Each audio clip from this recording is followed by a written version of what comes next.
Hvala, Mark Levin. Želim si, da bi te lahko imel za svojega svetovalca.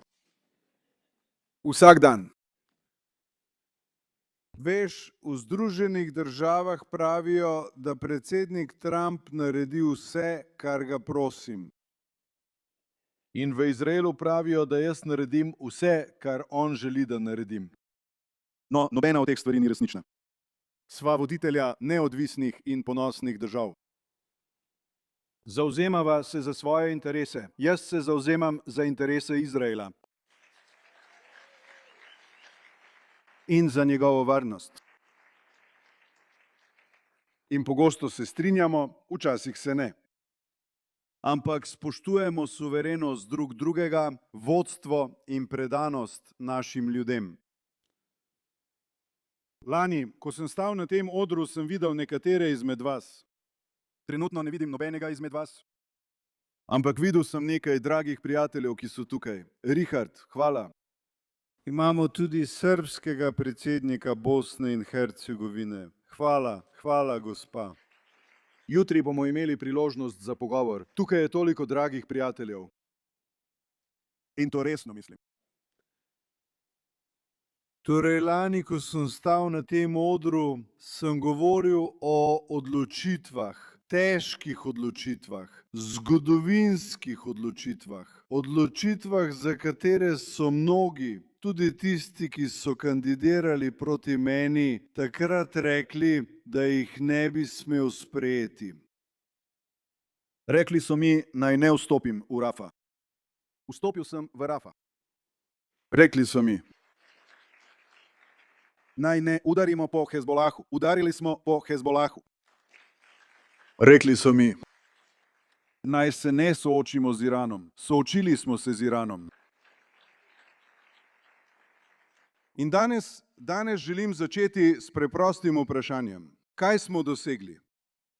Ker ti isti ljudje in njihovi pajdaši v medijih skušajo zmanjšati naše dosežke, pravzaprav jih skušajo popolnoma izbrisati. Torej, kaj smo dosegli? To smo dosegli. Preprečili smo, da bi Iran izvedel načrt za naše uničenje in danes bi že imeli jedrsko orožje, atomsko bombo, s katero bi to lahko storili. Preprečili smo, da bi se to zgodilo. Odstranili smo eksistencialno nevarnost. In če ne bi ukrepali v operaciji Vzpenjajoči se lev in nato v operaciji Rjoveči lev, bi imel Iran atomske bombe. In naj vam nekaj povem. Uporabili bi jih. To smo preprečili. Skupaj z našimi ameriškimi prijatelji, ameriškimi letalskimi silami, ameriško vojsko smo izvedli največji zračni napad v naši zgodovini. Uničili smo iransko jedrsko infrastrukturo. Onesposobili smo 20 njihovih najboljših jedrskih znanstvenikov. 12 v operaciji Vzhajajoči lev, še 8 v operaciji Rjoveči lev. In ko odstraniš znanstvenike, je zelo težko izdelati jedrsko orožje. Izjemno težko. Odstranili smo vodstvo terorističnega režima. Uničili smo njihovo raketno industrijo. Onemogočili smo njihovo mornarico, onemogočili smo njihovo letalstvo. Napadli smo njihovo vojaško industrijo, napadli smo njihove mostove. Napadli smo toliko ciljev, da skupna škoda, ki smo jo povzročili gospodarstvu IRGC, ni šteta v milijonih. Ni šteta v stotinah milijonov, ni šteta v stotinah milijard. Šteje se v stotinah in stotinah milijard dolarjev. In dolgo časa bodo potrebovali, da si opomorejo. Zelo dolgo časa. In morda si sploh ne bodo opomogli. Ker ko enkrat zadate takšne udarce in ko je razkol med režimom in ljudmi tako globok, ne morete vedeti, kdaj bo takšen režim padel. In mislim, da smo ustvarili pogoje za njegov prihodnji padec. To bo pravi triumf, ko bo iransko ljudstvo vzelo svojo usodo v svoje roke in strmoglavilo ta brutalen režim, ki jih terorizira in terorizira preostali svet. A nismo se soočili samo z Iranom. Razbili smo iransko os terorja. Odstranili smo Sinvarja. Odstranili smo Anjo. Odstranili smo Defa. Odstranili smo več 10.000 teroristov. In kljub tistim, ki so rekli, da se tega ne da narediti, smo v Izrael pripeljali nazaj vsakega talca, prav vsakega talca, prav vsakega, do zadnjega.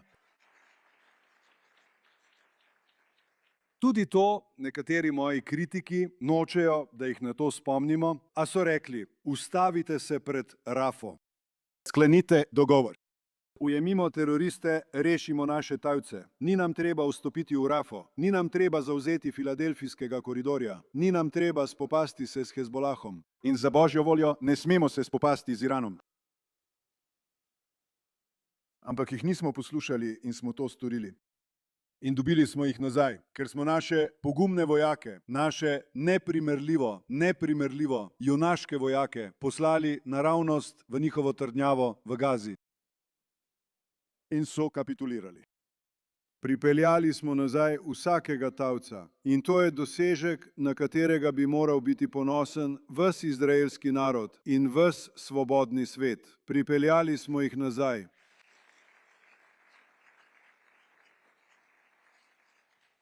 V Libanonu smo razstrelili, ne vem, ali naj temu rečem, pozivniki ali pagerji. Kaj uporabljate v Ameriki? Pozivnik. Razstrelili smo pozivnike. Odstranili smo Nasralaha. Uničili smo vojaški stroj Hezbolaha. Preprečili smo, da bi enota Redvan udrla v Galilejo. Uničili smo več kot 90% od 150.000 raket in izstrelkov, ki jih je Hezbolah zbral proti nam. Vzpostavili smo varnostno območje v Gazi. Vzpostavili smo varnostno območje v Siriji, vzpostavili smo varnostno območje v Libanonu in ga bomo ohranili, dokler bo to potrebno za zaščito naših ljudi.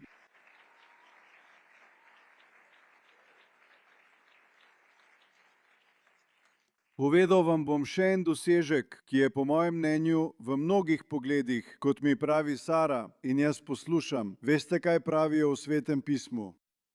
Vse, kar je Sara rekla Abrahamu, veste, in kar je rekel Bog, je rekel, vse, kar Sara reče, jo moraš poslušati. No, jaz nisem Abraham, ampak poslušam svojega sina, mislim, da je največji dosežek, ki smo ga dosegli, je, da smo prebili oviro strahu. Leta so nam ljudje govorili, da ne moremo napasti iranske zemlje, da lahko izvajate operacije Mosada in smo jih kar nekaj. Jaz sem jih veliko odobril. Tako da naše vojske ne morete poslati v Iran. Ampak to smo spremenili. Poslali smo naše pogumne pilote nad iranskim nebom in uničili so cilje režima, teroristične cilje. Raketne baterije, proizvodne obrate za rakete in jedrske objekte. Spremenili smo varnostno doktrino Izraela. Mi začnemo, napademo, presenetimo in napademo tiste sovražnike, ki si želijo našega uničenja, ki nas želijo ubiti. Napademo jih, preden imajo priložnost to storiti. Če znate hebrejsko, akam lor geha, aškem logo, najprej jih ubi.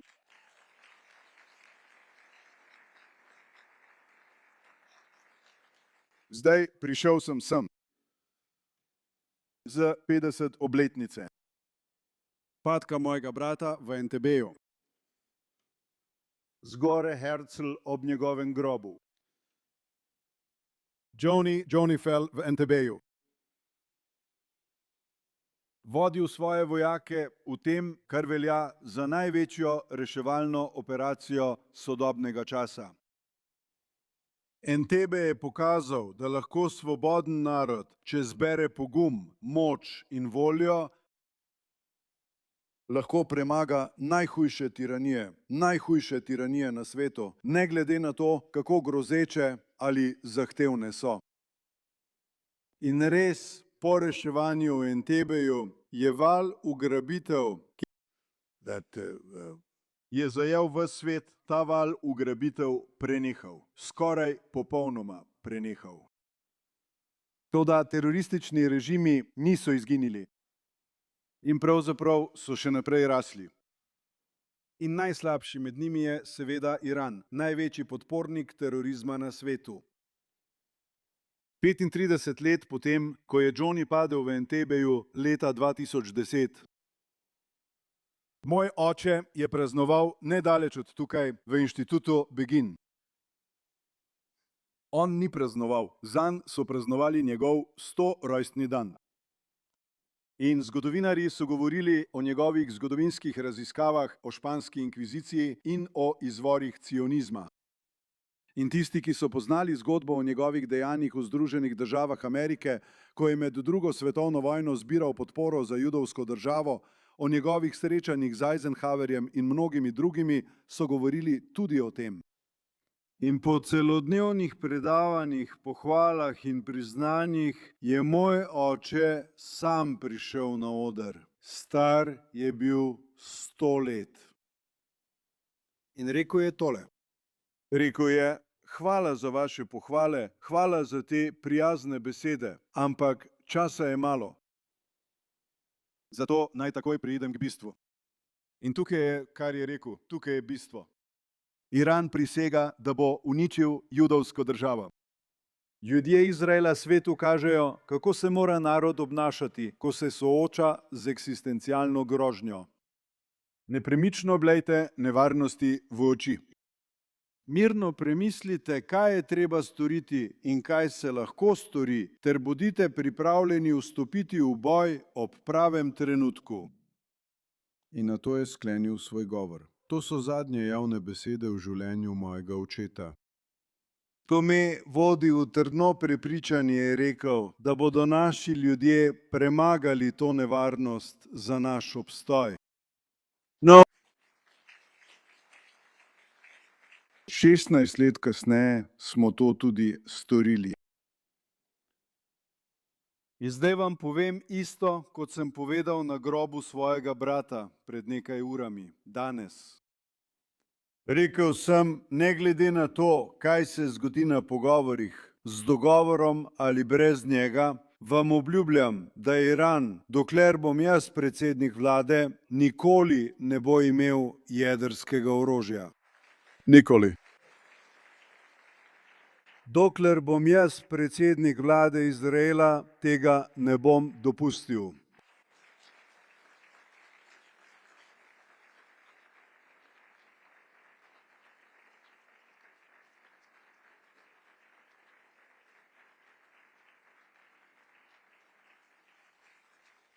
In rekel sem še nekaj drugega o Libanonu.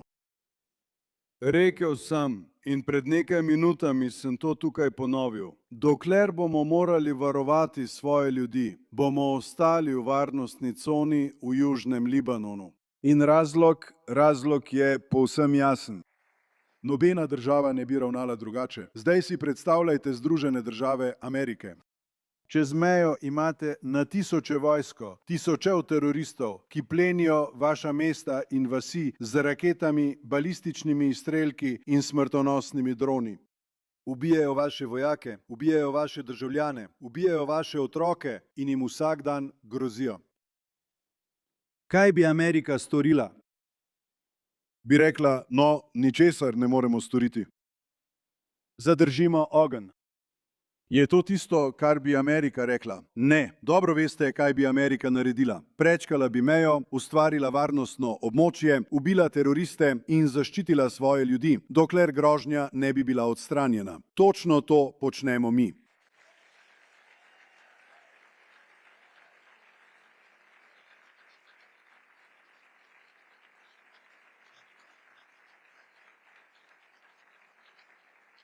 In naj vam še nekaj povem. Nobena država tega ne bi naredila bolje.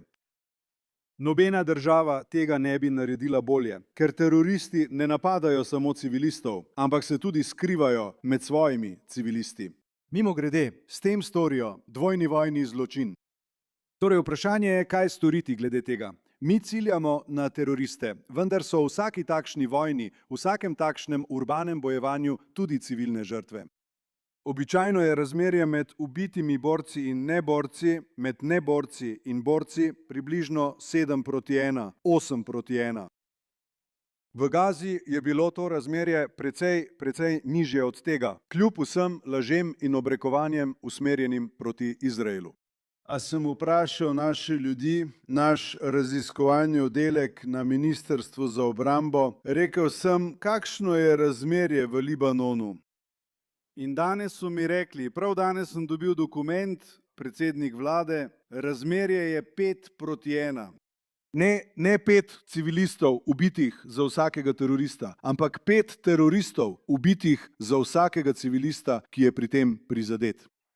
5:1, nezaslišano, ker nobena vojska ne gre tako daleč kot izraelska vojska, da bi ciljala teroriste in zmanjšala civilne žrtve. Zaradi tega bi nas morali pohvaliti, ne pa obsoditi.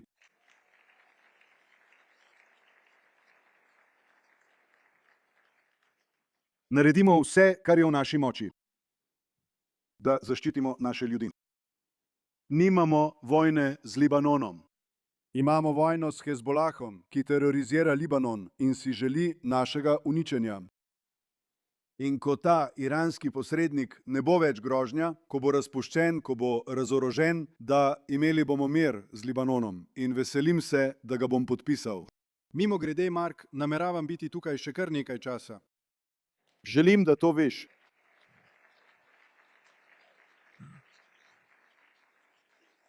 Te in druge zadeve so v interesu varnosti države Izrael. Posvetil sem svoje življenje zaščiti varnosti države Izrael in nič tega ne bo spremenilo. Nič, popolnoma nič.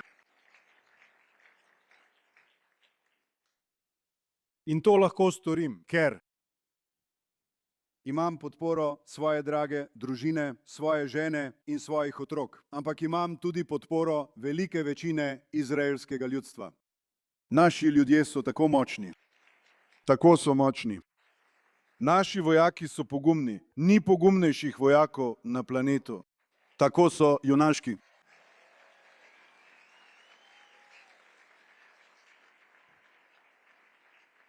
In odločeni smo zaščititi našo državo, ne glede na ceno.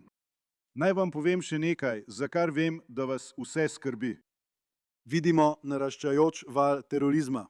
Prizadene vsako državo na svetu, trenutno, in prizadene Združene države Amerike.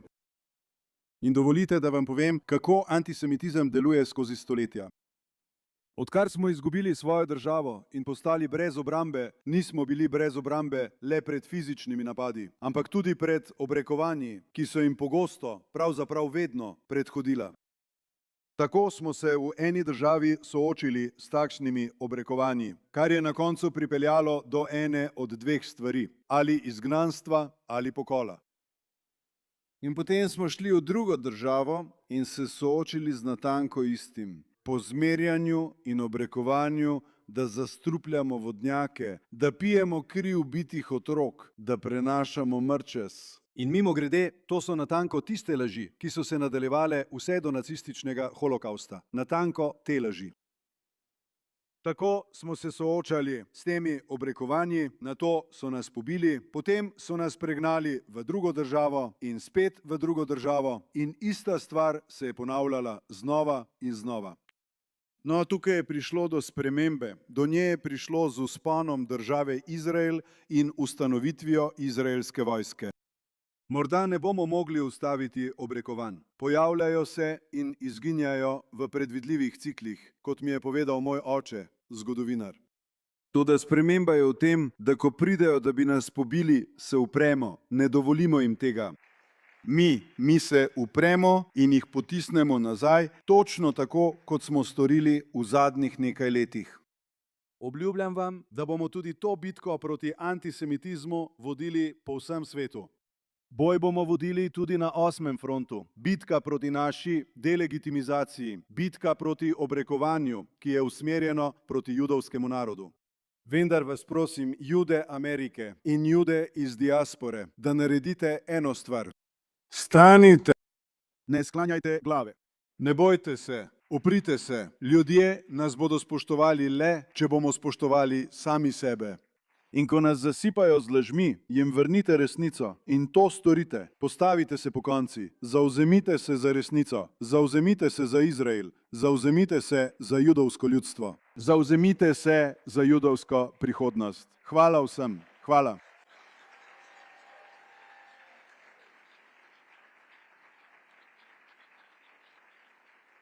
Hvala.